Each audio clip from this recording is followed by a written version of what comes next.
with all the thanks for such an important event and how credible this report is and how timely it is, done by most respected academic institutions and the United Nations. And it matters because of its findings, but not only because of its findings, but because of when it is produced, who produced it, and how it was produced. This is an evidence-based and methodologically sound scholarship, Professor Yusuf, and we very much appreciate this coming out at this point in time. It is grounded in field data, educational benchmarks, and deep academic and intellectual analysis. And that is precisely why it is so unsettling. So unsettling. The report estimates that Palestinian children in Gaza have already lost the equivalent of 5 full years of learning. Not 5 years of schooling on paper, but 5 years of effective education. 5 years of classroom time, cognitive development, and emotional stability, and the continuity that learning requires. Let me place this in context, my friends. In the West Bank, the occupied West Bank, there are 806,361 school students. Of these, 616,775 attend government schools run by the State of Palestine. Around 45,500 attend UNRWA schools across the 96 facilities in the West Bank. In Gaza, before the war, the genocidal war on Gaza, UNRWA alone served 300,000 students. Since October 2023, around 700,000 students in Gaza have been deprived of schooling for the second consecutive year. 700,000. This loss is cumulative. It did not begin with the current genocidal war on Gaza.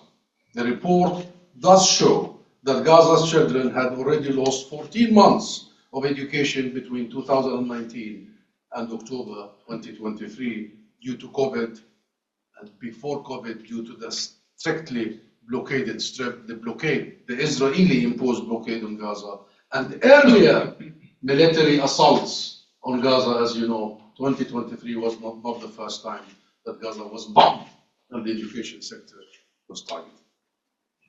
And the current genocidal war on Gaza has only deepened this catastrophe. The human cost is absolutely devastating, my friends. As of the 1st of October 2025, UN agencies report that 18,069 school students and 780 education staff have been killed in Gaza. That's a huge number.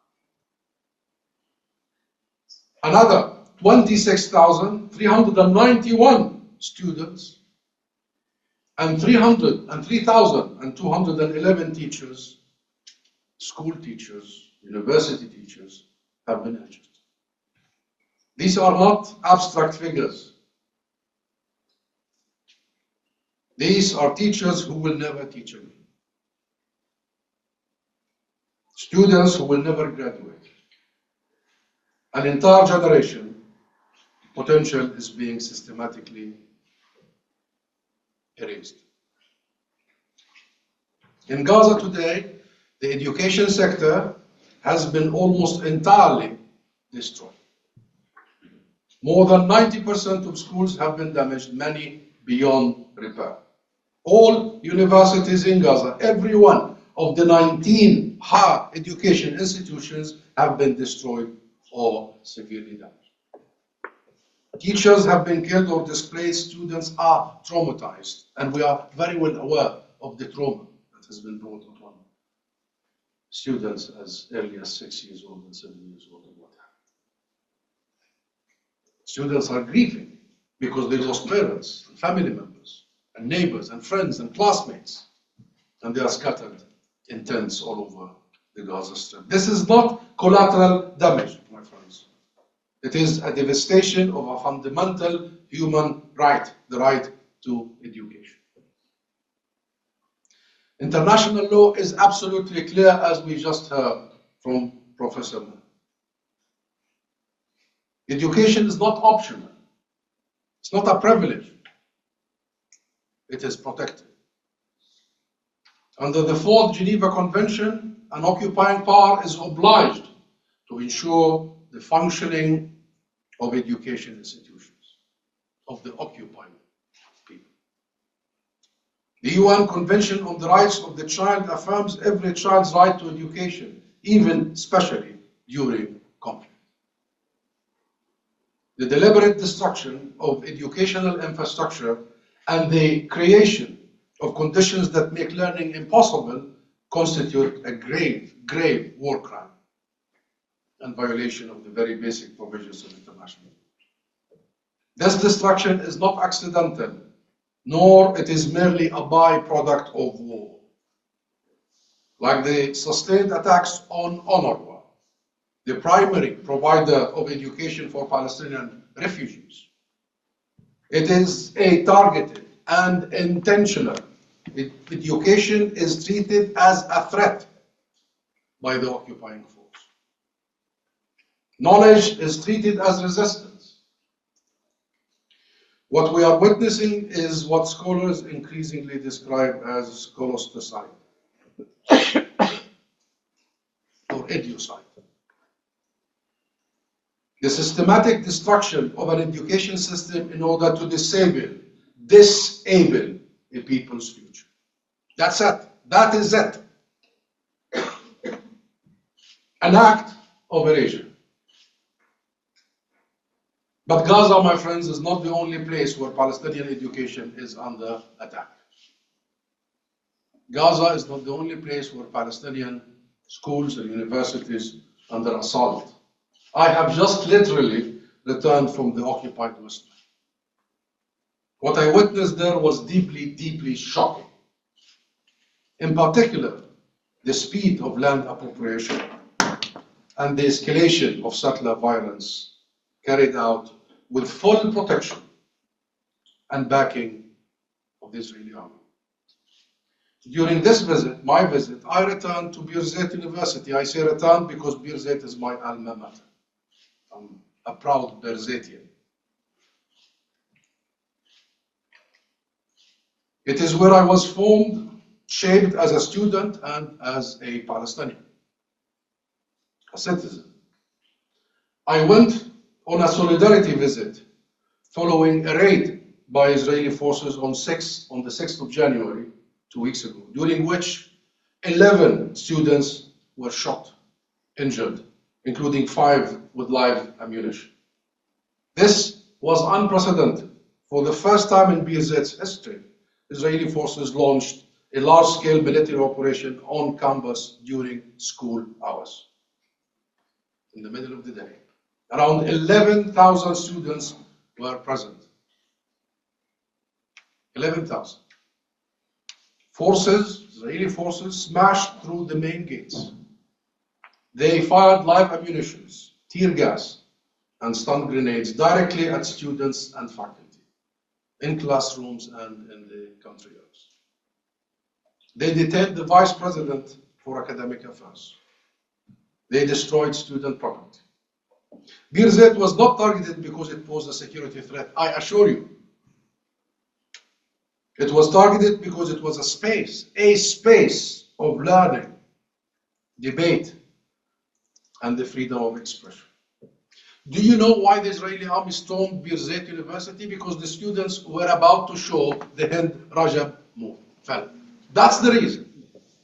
A globally renowned film that speaks of the story of a 6-year-old girl that was assassinated live on camera in real time by Israeli forces in Gaza was seen by Israel as a pretext to wreak havoc in the university. But it is a pretext. It is a pretext because like many Palestinian universities, it has long been treated as simply as a place that has to shut them down because it educates young Palestinians and nurtures critical thought. That's the target. The target is education. The target is critical thought. The target is our national identity, where universities like Birzeit provide the space for. And according to the Palestinian Ministry of Higher Education, at least 400 students in the West Bank were arrested last year. 8 universities across the West Bank have been raided and vandalized in the last 2 years. They include Birzeit, Al-Quds, Hebron, Khalil, Najah, and Palestine, and the Polytechnic universities. The Polytechnic is in Khalil. Military incursions, arrests of students and faculty, closures and intimidation are now part of daily academic life in the occupied West Bank. Students, my friends, students there may not face the total physical annihilation seen in Gaza, but they live under a regime of permanent disruption, a system that fragments communities, undermines institutions, and erodes education just as systematically as in Gaza. The message is consistent across Palestine. Palestine life is to be unviable. That's the message. And that's the experience in the West Bank and in Gaza. Palestinian life is to be made unviable. Palestinian futures are to be foreclosed. Palestinian future is to be foreclosed. And yet, my friends, history tells us something else. The story of our people tells us something else. For Palestinians, education has always been more than schooling. It is an act of defiance. It's the spirit of steadfastness. It's an act of resistance. A commitment to learning, excelling, commitment to dignity, memory, progress, and hope. Hope. I myself am a graduate of UNRWA schools. I'm a proud graduate of UNRWA schools as a refugee. UNRWA gave me an education and an opportunity, as it has done for generations of Palestinian refugees who became, thanks to UNRWA, thanks to the clarity of the international law, thanks to the compassion and the real support by the international community, all these refugees have become scientists, engineers, doctors, innovators, educators, artists, poets, despite the disposition, and ambassadors, by the way. Add on the list. I will. Add on the list. So stand tall despite all the attacks. And despite the disposition, the exile, and this steadfastness, education was our weapon. After the Nakba, our parents and grandparents made a deliberate choice. And I will never forget my own grandmother.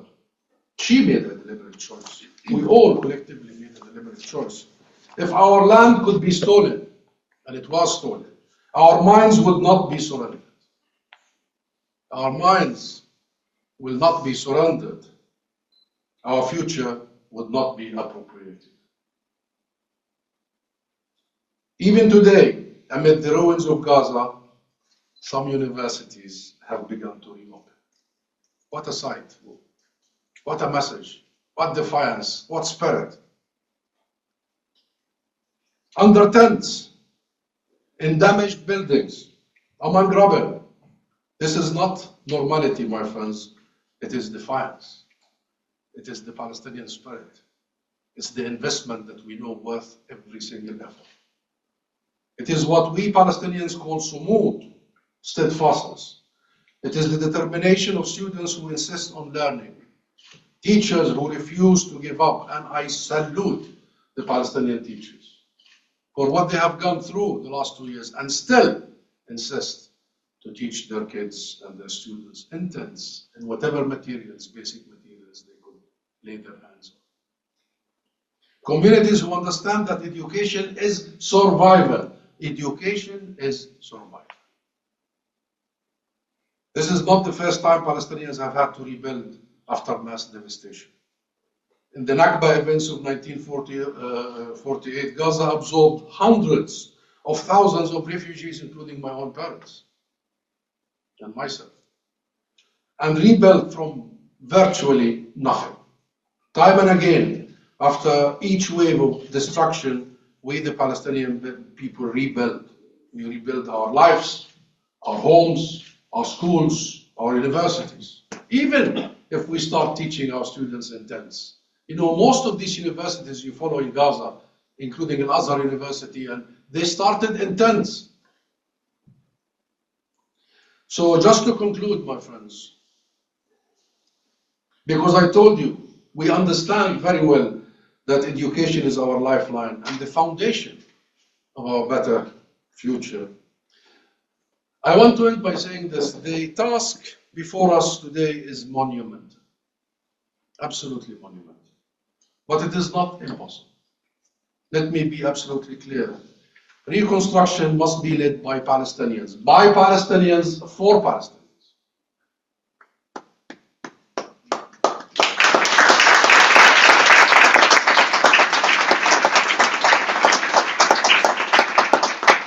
This is not a slogan, my friends. It is a lesson learned from decades of failed external imposed solutions. Sustainable educational recovery requires local ownership. Nobody knows better than our teachers and our educators. It requires accountability and trust. And the Cambridge study estimates that educational recovery across Palestine could cost $1.38 billion US. Of the $230.3 million requested for education in 2025 last year, only 5.7% had been provided by July. Only 5.7%. That amounts to around $9 per child. $9 per child. The report estimates that full reconstruction would require $1,155 per child, per person, per student. This means the international community must ensure not only funding, but the unimpeded entry of educational materials, rebuilding supplies, and institutional support without political obstruction. And that's where Cambridge come in, and that's where our international partners in the academic world and in the UN come in. We need the partnership to make sure that the local capacity brings itself up to the required task. We have seen the consequences when this does not happen, my friends. We've seen it in the previous wars. We've seen it during the blockade of Gaza for almost 20 years. The report warns of a serious risk of a loss or a lost generation in Gaza, an entire generation lost in Gaza. And what I have seen in the West Bank, the same thing will be repeated there. If schools remain closed, many teenagers will be a full decade behind their expected educational level, a full decade. Children are collapsing from exhaustion, my friend, in Gaza. And I happen to be from Gaza, so I am on the phone most of the time with my family, with our neighbors, with our friends. They are still collapsing from exhaustion. From some of these children live on as little as a bowl of lentils a day. Students speak of feeling killed just for being Palestinians. They speak of losing faith in peace and in human rights and all that they hear. As Professor Pauline Rose put it, a year ago we said education was under attack. Now children's lives are on the brink of a complete breakdown. Universities like Cambridge and students like you, my friends, have a vital role to play.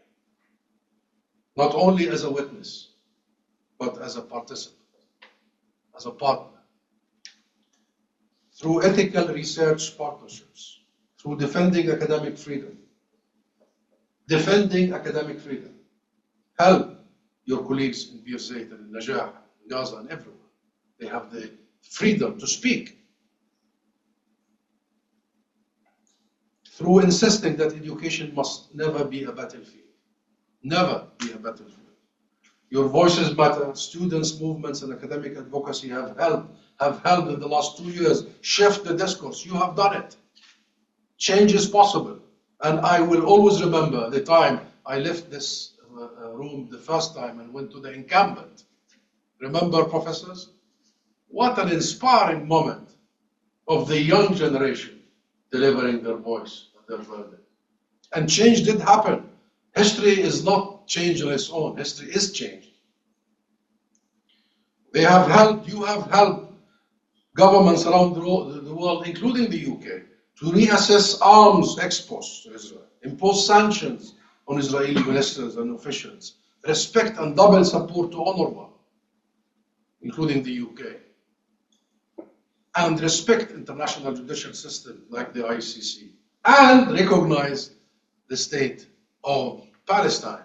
Now, I'm very happy that you all took part in that moment when we arrived in September at the recognition of the state of Palestine by the UK, and only earlier this month we inaugurated the embassy of the state of Palestine. That's because of you and because of our people and their steadfastness. So this is not merely symbolic. The recognition is not of the state of Palestine coming from the country that issued the Balfour Declaration. This is not symbolic. This is the beginning of correcting the gravest historic injustice committed against the Palestinians. So change is possible. Do not let despair sweep into your hearts. We've done it before, we will do it again. But the work is far from complete, my friends. We must continue to press for a permanent ceasefire, and it is not holding, and you know Israel is violating it.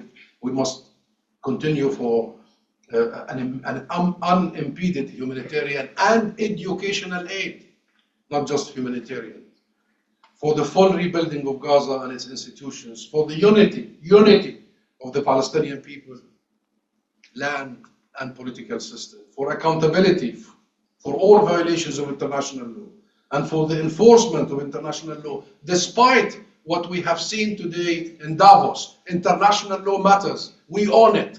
It belongs to the community of nations, and we will defend it together.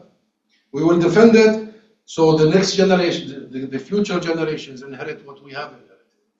Rules-based international order that includes the full and equal application of international law. They will be the future generations, my friends, ours and yours. They are the bridge between destruction and renewal. Our young generations, our students in your UNRWA schools, are the bridge between loss and hope. On their shoulders and on yours, the future stands. So thank you very much.